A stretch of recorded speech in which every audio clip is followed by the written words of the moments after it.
Hey, it's me, Tammy B, and this is my review for American Horror Story. So we are season 5, episode 5, titled Room Service. All right, you guys. So while all the other vampires look all nice and cute and more sexy since they became vampire, Alex walking around her hospital looking all peaky and broke and lonely. I was like, geez, I wonder why she looks so crazy. So she just trying to go back to her regular life of being a doctor, and she just having little withdrawals, y'all. So next thing we see her in the blood bank room, just drinking all this blood from the blood bank. She just going in, y'all. Don't care if she get dirty or not, just drinking IV bag after IV bag full of blood. But whatever, she gets it together, clean herself up, and go on about her job. So there's this kid there, and they're telling the mother of the kid that, hey, he don't have long to live, like you might need to make some plans. I don't know what he came in there for originally, but they saying they think it's a staph infection. He got little spots over his whole little body, right? So Alex promised she gonna take care of him. Guess what she do, y'all? She gonna take some of her blood out and inject it into the boy's IV. So the blood goes into the boy. Next thing you know, he is miraculously healed. And she tells them, hey, you can go ahead and go home. All right, so then Donovan takes his mama Iris over to Ramona Royale. I was like, hey, Angela, she looking good, y'all. Her house is bomb. Her eyeshadow is on fleek. She got her little Pam Grier posters on the wall when she used to be in movies. You know, she was all in these little fake black exploitation movies titled like Blackenstein and Slaughter Slayer. So Donovan tells Ramona Royale, like, hey, I couldn't help you because I'm not the Countess Boo no more, but maybe my mama could help because she work at the hotel and Countess be walking by her all the time and never pay attention, so she could be the inside man for the job for us to get Countess back. So, all right, Iris kind of like, nah, we gonna get killed, but they like, no, we can do it. So that's that, you guys. So Iris goes back to the hotel, y'all. She hobbling in, hair looking a mess, and she just like, I want to sleep. She bumps into Liz, and Liz instantly recognizes, like, oh, you been changed. So he take her to the bar and pour her a blood martini, and she just go ahead and gobble it up. But he tell her, like, look, you know, this gonna hold you over for an hour, but eventually you gonna have to start killing and feeding. And she just like, dang, all this time living here, I never thought I'd be the killer, but hey, so I guess she about to figure it out. So the kid, y'all, the kid is healed. He back home. Guess what, y'all? He done killed his parents on the kitchen floor, sucking blood out of his parents' neck. And I was just like, dang, I wonder why.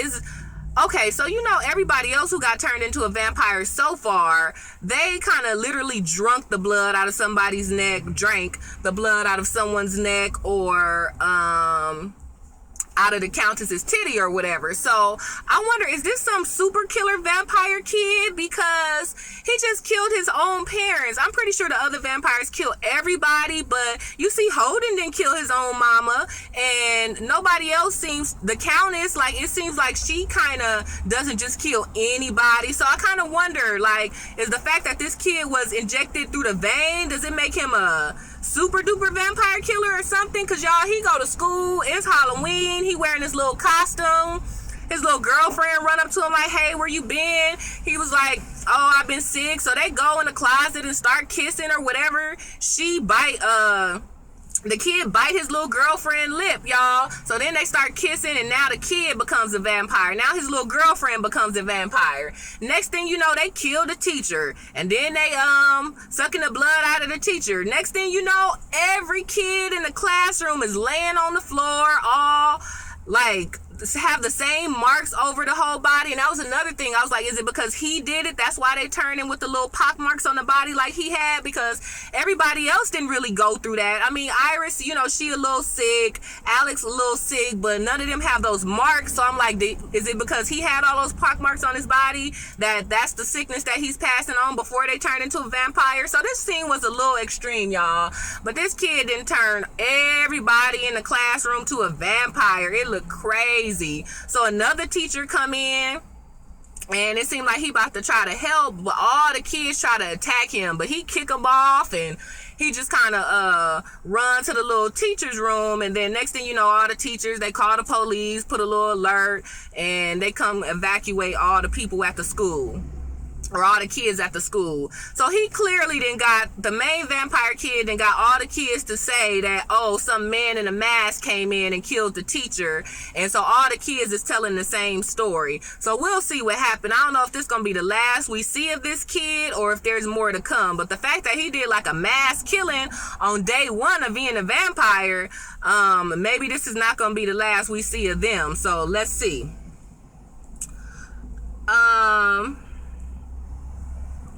So Detective John goes to his boss and trying to tell him what happened to him, saying, oh, I was at a dinner with all these dead people, and the sergeant was like, you tripping. They asked me if you was crazy 5 years ago when you lost your son, and I said no, but now you making me question it, talking about you had dinner with Jeffrey Dahmer and Eileen and James Marsh, like they all dead. And he was like, well, I know that they're dead and it's impossible for it to be them, but these people were either dressed up like them or something, but I don't know, something crazy happened with a dinner with all these people, and you gotta believe me. But the sergeant is like, nope, you fired.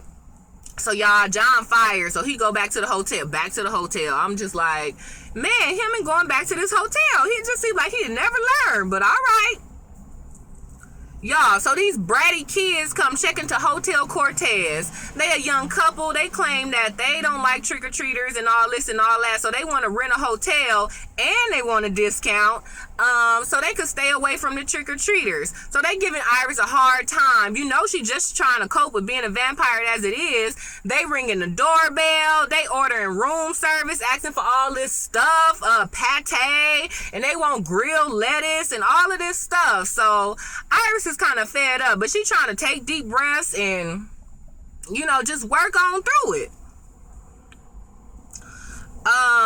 So Liz, y'all, we finally get a little bit into Liz's story, y'all. So Liz, he was married once, he had some kids, he was just a sales rep from Topeka, Kansas. His wife was old, and he think the wife only married him just because she was old and needed to hurry up and get married and move on. And he said that he only married her because they were the same dress size, y'all. So he on his little sales trip, and when he gets to the hotel rooms, he pretty much stay in his hotel room all night long, dressing his wife clothes and just pressing preen in the mirror all night. So he having fun all by himself in his wife clothes in his room. Next thing you know, the Countess pops up, y'all. The Countess tell him, look, I see the real you. How about I help you out? The Countess shaves his head, does his eyebrows, fixes him up, y'all. And she was like, okay, let's go for a night on the town. But this is his first night, like, openly dressed in drag. So he was like, you know, I'm not really comfortable with that just yet. So she was like, all right, how about you just go down the hallway in your new attire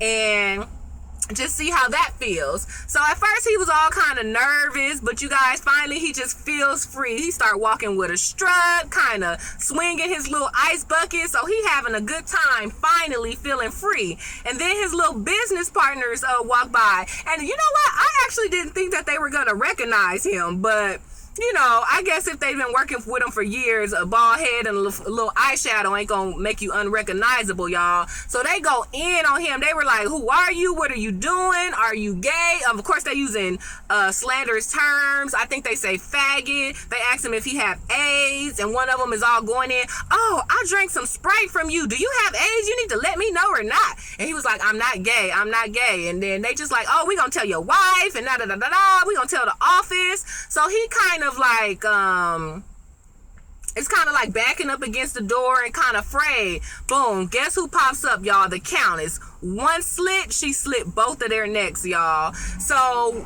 then I'm thinking that they're gonna change Liz into a vampire, but Liz is not a vampire, y'all. And then, so I guess he's not as old as everyone else is. You know, everyone else is like 80 plus years old, but he only got there in 1984, so he's just a regular person, but because that's the hotel he kind of got freed in, he just still lives there, so he's just fine with dealing with the killings, I guess, y'all. So that's pretty much his backstory, and he's just been there ever since then, and he's been working there. The Countess hired him, and he's just been there ever since. So at least we kind of get to hear Liz's backstory a little bit. Y'all, so room service, the title of the episode. So like I said earlier, the two little kids, or young couple, they not kids, they probably in their 20s, they check in or whatever, so they call downstairs asking for room service. I'm like, first of all, you didn't look into this hotel? Maybe they don't have room service. And that's what Iris was telling them. They was like, oh, we want some grilled romaine. I was like, do y'all like grilled romaine? Like, I don't really like warm lettuce. Well, okay, you know how salad and spaghetti is a common meal? I do not like when my salad and spaghetti is on the same plate because it makes the lettuce warm. So really, I don't like warm lettuce, but you know, when you get sushi from certain places, they do put it on top of lettuce, and that makes it warm sometimes, and I eat that. But I don't know, grilled lettuce I can't get with. Anyway, tangent, right? So anyway, they asking for pate and all of this stuff, and Iris just like, I can't get it. And they was like, why don't you just call somebody, have it delivered, and bring it up? So they hang the phone up, y'all. So they being real rude, like, geez. And not to mention, when they first checked in, she was the girlfriend was complaining about the sheets, complaining about the towels. She wanted this, she wanted that, and Iris at first, she was just like, okay, right? And then they gonna have the nerve to ask her, can you repeat our order? I was like, oh, y'all about to get it. So, all right. Liz helps Iris out. She was like, oh, they want some pate. Let's give them some pate, y'all. They put some cat food on a platter, decorated real cute. And Iris, go ahead and take it up in there. Now, I don't know what kind of room service this is, because usually the least they do is push the cart to the door or push it in for you. But Iris came in. I don't know why. Came in, was about to open it for him and do all of this, but this whole time they was like, are you sick? You handling our food? You look sick. And they just going in. Where's the lettuce? This is only the pate. And it's funny because Liz told her, she was like, you don't think they gonna know it's cat food? They was like, you know, rich people, whatever, as long as they think it's something, it's fine. So lo and behold, the kids take a little scoop of the cat food, and they was like, oh, at least this is decent, even though you messed up our order. So they just going on and on, you guys. Iris accidentally drops the butter knife, and the little girlfriend goes off, you almost sliced off my foot. What's wrong with you? I think it's intentional. Finally, y'all, Iris could not take it, y'all. She grabbed that corkscrew, wine opener corkscrew, and just stabs that girlfriend in the neck. So you would think that the boyfriend, I guess as a protector, he would probably be like, oh, and run to the girl, but I would have ran out the room, y'all. But anyway, the boyfriend goes to the floor to help the girl, and y'all, Iris just stabs him in the back, y'all, and she drinks their blood. So she got her first kill. I'm all smiling for her first kill.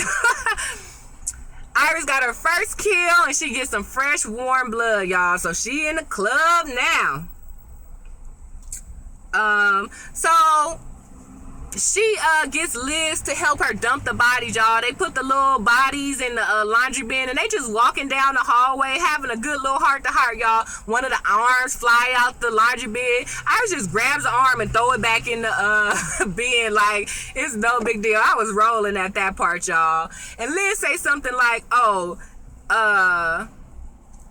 Iris was like, do you think I've gone too far? And Liz was like, no, not at all, even though I think you still could have went to the Lancome counter and got a little makeover. I was like, that's telling his age, because do they even have Lancome counters anymore? I guess maybe in certain malls, but the 3 malls that I could think of around this area, Lancome don't even have a counter all like that. So I was like, you telling your little age, Liz.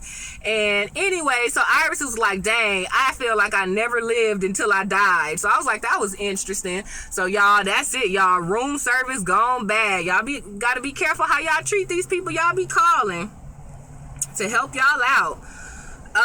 So John, y'all, like I said, he was back in the hotel. He wake up, guess who in the bed next to him? Sally. She all looking all good in her postcoital love face. And he's like, what happened? And she was like, oh, you don't remember? So in his head, he do flashback the night. They got drunk at the bar. They was all tonguing it down. Went to the elevator and had some, went up to his room, y'all. Had some weird, fast sex, y'all. And I was like, go ahead, Sarah Paulson, with your little sex scene. She was clothed, though. And so that's it. So John was like, get out. She was like, oh, what? You gonna do me like that?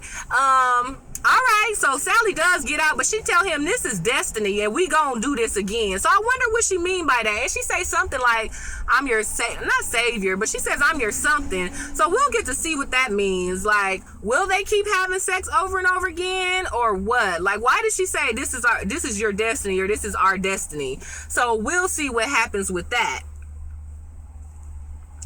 So Alex is back at the hotel trying on Lady Gaga's clothes. She look way better now. Holden comes in, give his mom a hug and a kiss, and Countess makes Alex the governess of the children, you guys. So she says she can handle the job. I don't know if that means she's not gonna be a doctor no more, but Alex is now the governor of the kids. So she kind of in charge of all the vampire kids, including Holden. And Alex is like, John live here. What I'm gonna do when I see him? And she says something like, there's nothing you'll be surprised what a simple hello could do. And her hellos mean slice your neck. So wow, is Alex gonna kill John too? But I'm like, dang, they just leaving the daughter out, because if John become a vampire too, then everybody a vampire except for the daughter. So is they just gonna leave her with the grandma or what? But I don't know. We'll see. I kind of don't want John to become a vampire.